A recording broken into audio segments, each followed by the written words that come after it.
The Timekilling Time event is back in Limbus company, and with it, the players got a set of one new identity and one new ego skill for the Tremor team. The identity in question is T Corp Outis, and the ego is Crushbound Past Meursault, with both being part of the new banner. Outis is an identity that interacts with the time moratorium and tremor chain effects, while also getting extra damage from multiple sources, and inflicting tremor count. Meursault, on the other hand, crushes groups of enemies with his might, getting stronger with more tremor on the enemy. Now that's great and all, but are the new drops strong? And should you get them? In today's video I aim to answer these questions by first going over Outis' kit and then talking about her practical use in Tremor, and after that doing the same for the Meursault ego skill. But before we start, I have to remind you that most of my viewers are not subscribed. So if you find yourself coming back to my videos or end up enjoying this one, consider subscribing. It takes just 1 second and helps me out a lot. Without further ado, let's get back to Tremor. We'll start with the new Outis and her kit. T Corp Outis has fairly low health but fairly high speed, as well as a slightly higher defense level than average. Her Sin Affinity spread consists of Pride, Sloth and Lust, with a Sloth defense. Her first skill is Prepare to Collect. It has 2 coins, rolls up to 13, gains coin power with Tremor, gives Outis 3 Tremor count, and inflicts 2 Tremor count on the enemy. Her second is T Corp Microcavity module. It has 3 coins, rolls up to 21, gains coin power with Tremor once again, and gives Outis 4 Tremor count. Its coins inflict 4 Tremor, but if the target has 10 Tremor, the second coin also consumes 4 Tremor to inflict 2 Tremor count on both the enemy and Outis. After that, if the enemy has a Tremor type that isn't basic, the third coin deals extra damage. However, if the Tremor on the target is basic, Outis consumes 3 Tremor count on self to convert the enemy's Tremor into Tremor chain. And after all of that, if the enemy has 3 or more count, Outis bursts Tremor once and reduces the count by 1. Her third skill is Mace Max Activation, which clashes at up to 24. It deals extra damage to targets with non-basic Tremor and targets in Time Moratorium. The skill gains coin power from Tremor and clash power from Bind on target. After attack, Outis loses borrowed time and gains violent collections.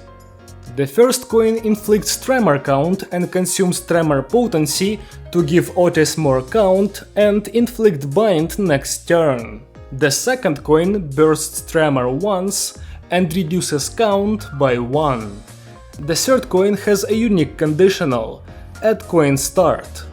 And at coin start, the coin consumes all Tremor count on Outis and gets coin power and damage bonuses based on the Tremor consumed.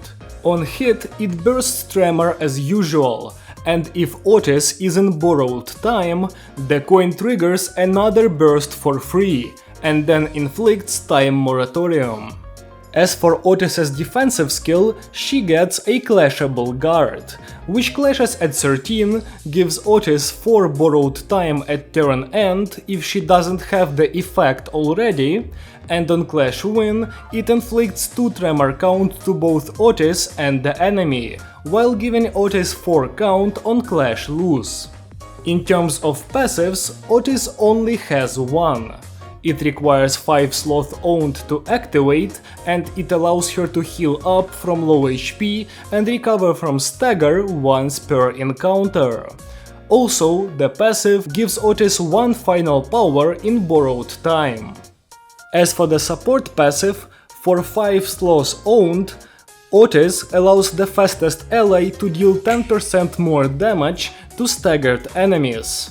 Nice and simple. So, that's her whole kit. Well, almost. Outis has only one unique effect, surprisingly, and that effect allows her to get more count from her skills when Outis has haste, and also makes her deal more damage against slower enemies. Yep, that's it.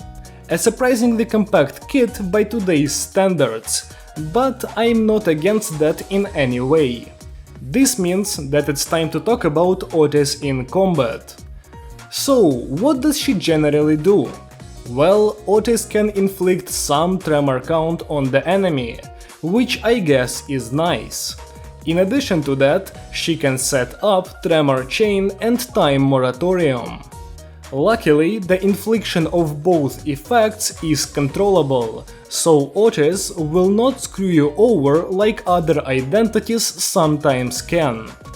On top of that, Outis gets some nice power values, with her skill 2 hitting 18 even without conditionals, making her an easily usable clasher.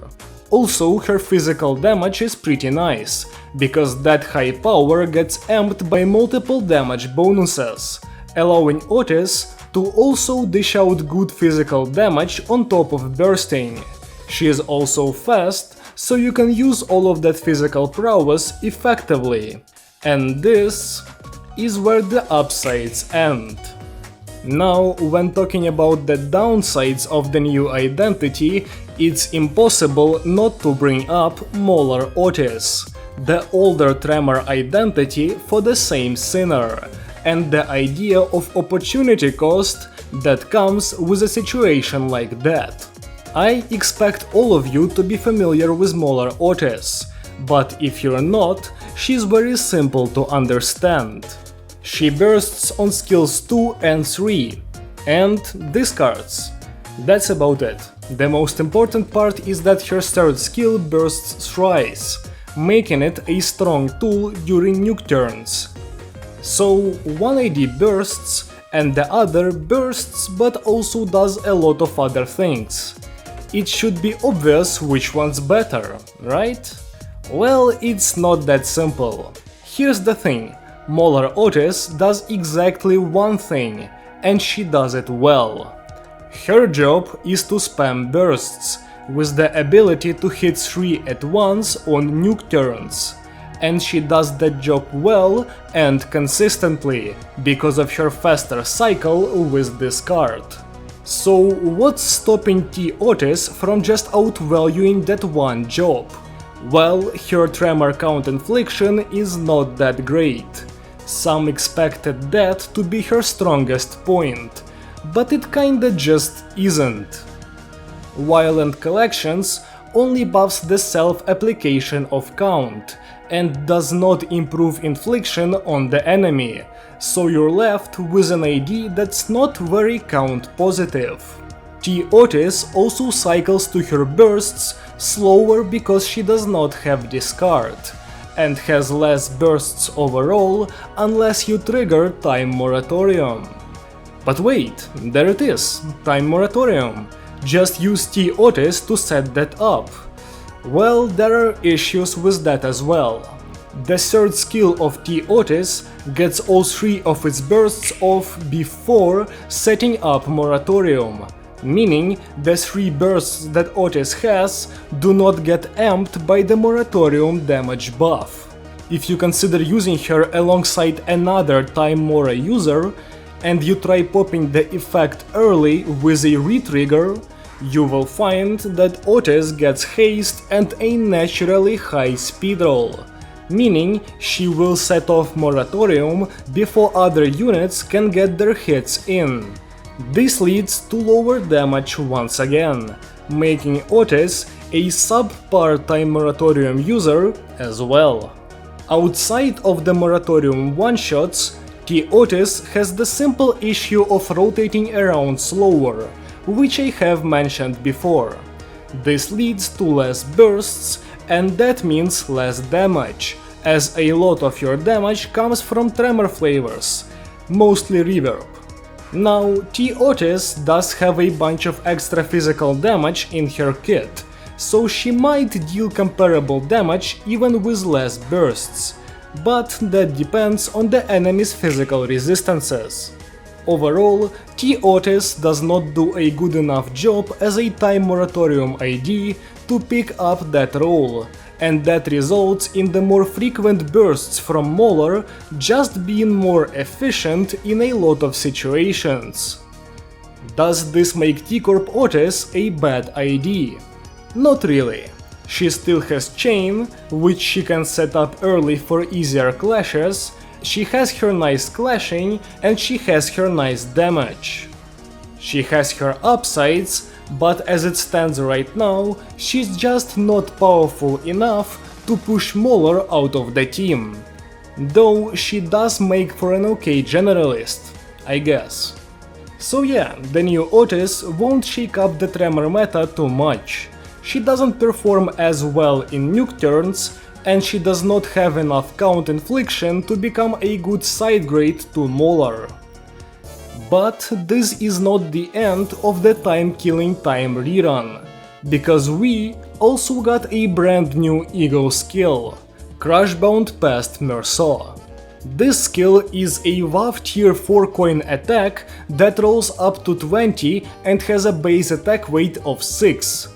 It gains extra weight if the main target has a lot of Tremor, and also inflicts Tremor on all targets based on the highest resonance.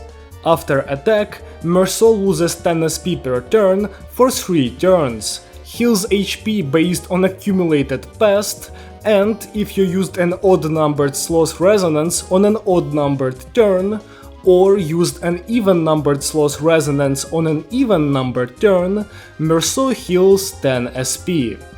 The coins of the skill do the following. The first one inflicts 2 Tremor count, and up to 3 more Tremor count based on sloth resonance. This coin also turns the main target's Tremor into entanglement. This effect does not add a secondary Tremor type, but it just allows future conversions to entangle for this turn. The second coin just inflicts 4 Tremor. The third one deals extra damage based on Tremor on the target, and the fourth and last coin deals extra damage once again, triggers Tremor burst once while lowering count, and then, if the damage of the coin was sufficiently amped, it triggers up to 3 extra Tremor bursts, for a total of 4. The corrosion version of the skill has only one negative coin, gets more base attack weight, deals more damage based on resonance, and swaps the SP healing effect for another damage bonus. The coin of the skill just kind of mimics the coins of the Awakening, but twists the numbers slightly. As for the ego's passive, it gives Meursault damage up in odd-numbered turns and protection in even-numbered ones. This effect does not stack with the Metronome ego gift. Additionally, Meur gets 1 accumulated past after using the ego skill, and gets 1 more at every turn end after that. Accumulated past stacks up to 12, and gives clash power up and offense level up per every 3 stacks of itself on Meursault. That's all there is to the skill. So how useful is it? Well, you can look at Crushbound Past Meursault in 2 ways. As a 4-burst nuke turn skill, or as a simple blunt damage AoE ego. Looking at it through the lens of the nuke turn multi-burster, the ego performs fine in a vacuum. It gets up to 4 bursts, which is great, and it also sets up an entanglement, allowing you not to lose your Tremor flavors if somehow you have a sequence that would otherwise convert Tremor before entangling it. But you're not using the ego in a vacuum. There are things happening alongside it that make it a lot less of an incredible choice than it might seem. The main issues that Crushbound Past faces are its 2 costs. The opportunity cost of using it in a nuke turn and the actual resource cost of the ego. Let's start with the opportunity cost. As the ego skill belongs to Meursault, it will be held by the Meursault identity. Meursault being an ID that has good speed in Shin and a triple burst skill 3 that has Scorch, already has a button to press when nuking. His skill 3 not only puts up 3 bursts, but it also sets up Scorch for his other allies, and because this ID is so fast, you're usually outspeeding most of your team with it, allowing for great value. Crushbound Past cannot really match that, as it can output one more burst, but does not set up Scorch, meaning against one enemy it will often deal less effective damage than a skill 3-2 with Scorch on future bursts. The entanglement part of the ego is also a bit awkward, because if you're using Mao Faust for that sweet 14 speed everlasting, you already have a turn start entanglement, and without Scorch, what are you even entangling anyways? As it stands right now, I don't see much value in that effect, though it could change in the future once we get more Tremor types. As for the ego skill's resource cost, that's also a notable issue. Crushbound Past costs 2 Wrath, 2 Lust, 6 Sloth and 1 Envy. Fueling this highly expensive ego alongside other Tremor egos like Cavernous Wailing and Everlasting is nigh impossible in an adequate amount of time. This means that if your team is already built around fueling the 2 aforementioned skills, adding Crushbound Past will be very difficult, as it requires Wrath and just a lot more resources overall. You can spend Superbia on this ego, and that's not a bad option, but you're still running the risk of not getting enough value out of the skill itself when compared to Meursault's skill 3-2. The one time when Crushbound is better in a nuke turn is if you're starting with Scorch pre-applied, and the sum of Tremor potency and count on the enemy is at 100 or more. In that case, you don't need the extra value on future bursts from Meursault's skill 3, because Scorch is already applied.